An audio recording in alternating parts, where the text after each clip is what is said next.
welcome back. We continue this focus tonight. Hammanskraal, which is the epicentre of a cholera outbreak that's claimed the lives of 15 people, has long struggled with poor quality drinking water. In 2021, a South African Human Rights Commission report found that the consumption of polluted water had been taking place as far back as 2008.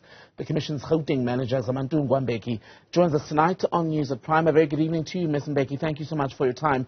Let's talk about your previous visits as the Human Rights Commission and findings as far as the water situation in Hammanskraal, because there's a feeling at the moment that this outbreak, tragic as it's been, was to a degree somewhat inevitable. To a great degree, yes, it was. The report, for instance, brought by the Commission is not the only one that stands on this issue of Hammanskraal and the state of the water and the wastewater treatment systems that are available around the area. A number of these studies have been done by both private and public institutions, and they're readily available for anybody to find all of this data. So to a great extent, this information was available, and a lot could have been done to avoid us being where we are today. What was done with the body of work and recommendations that you as a commission put forward in multiple visits and multiple dealings with the situation in Hammanskraal? So in terms of the reports that the Commission put out, as you said previously, that what we found is that the quality of the water was actually not fit for human consumption. And then there we actually mapped all the relevant stakeholders, i.e. the key players being the city of Tshwane and then the Department of Water and Sanitation were mapped and identified as the key stakeholders who had to implement the recommendations and actually had to address most of the concerns that were relating to the wastewater treatment systems available around Hammanskraal. The main issue being that they were not maintained and that many of them were actually not operational.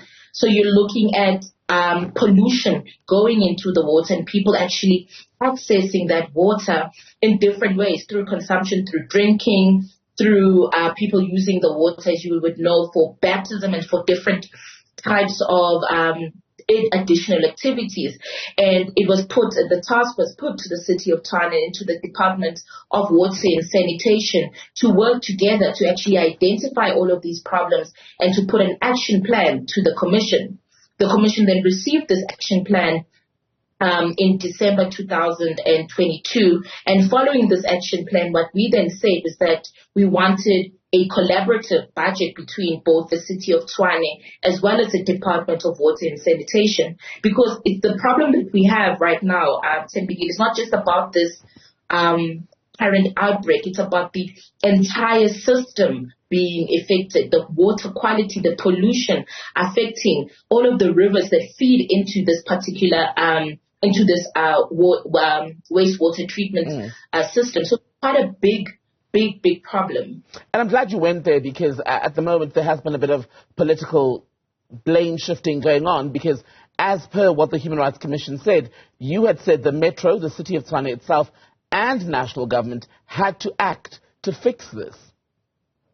Definitely. And you will note that any of these problems that you have, whether it's on health and education, you need to have a collaboration between the national department as well as the municipality where the area resides, because you've got different zoning issues, you've got different jurisdictional issues. If, say, some portion of the land or a portion of the project, for instance, has to come from the Department of Water and Sanitation, and then the city of Tshwane will say that we start here, and as a municipality, our work ends here, and that is where national government then needs to come in. And we need that collaboration from both of these entities, and maybe even in addition to COCTA, to make sure that this relationship is formulated and strengthened so that we don't find ourselves here. But as I said previously, there are a number of stakeholders who form part of this problem. And if you don't get them all around the table and make sure that they agree to the action plans that they actually put in, and then they table a budget as the financial year and as these budgets are going to be tabled in the next coming weeks, we're going to find ourselves in this situation time and time again. A glaring example of how much inaction or insufficient action there's been based on what the Human Rights Commission has said from around 2019. As a quote that came from the briefing today by the national government, where it was said that the latest tests indicate that the quality from the Themba water treatment works does not meet minimum standards. And you, as the Commission, had flagged that particular treatment site back in 2019 already.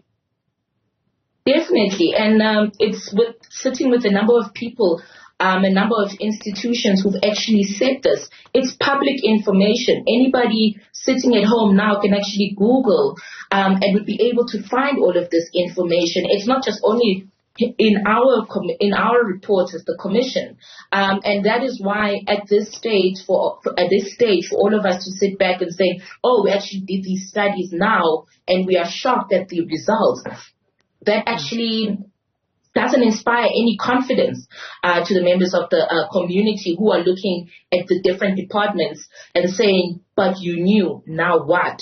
And it's important now, as we have identified the problem, that it doesn't just become a story for the next 2-3 days, that we come back to this on a yearly basis to say, where are we now? Because this issue regarding the state of water for Hammanskraal comes up time and time again. Could a case then be made, Zamantungwa, as you had found in a previous report, that the poor quality of the water that's now resulted in this cholera outbreak, and I say that with a caveat that as things stand, we're yet to find a conclusive report on the source of the outbreak. But once that is in, would it be fair to say then an investigation should begin into whether someone or an entity should be held liable for a rights violation, the violation of the rights of people in Hammanskraal, or perhaps even a lawsuit, considering that people have died? Yes, that's the main component before you get there, as you rightly said, is to draw a connection, a nexus between the outbreak, for one, where the person or where the persons affected got the water or got access to the water, and then tying that to an entity who is just responsible for the maintenance of that particular area or that particular stream or line of water. And as I said, that you've got different entities and a jurisdictional issue, because, for instance, Department of Water Sanitation has got its particular mandate related to this. City of Tshwane has got its particular mandate related to this. So all of these entities could potentially, and I also say with the caveat, that potentially could be held liable if this can be tied to some form of negligence or to some form of, mainly negligence, in that they didn't take reasonable steps. But as you will know, in all of these things, when we talk about reasonable steps, it comes with different issues. It's about the availability of the budget. It's about the availability of the resources. And as we have all of these changing governance and governance structures, particularly in these metros, we might find ourselves having things that slip under the crack. And that's why it's important for us to also have stable governments and stable governance in these particular areas. So all of these issues actually intersect. Right. Zamantungwa Mbeki, Human Rights Commissioner, acting provincial manager at the Human Rights Commission in Gauteng. Thank you so much for your time tonight.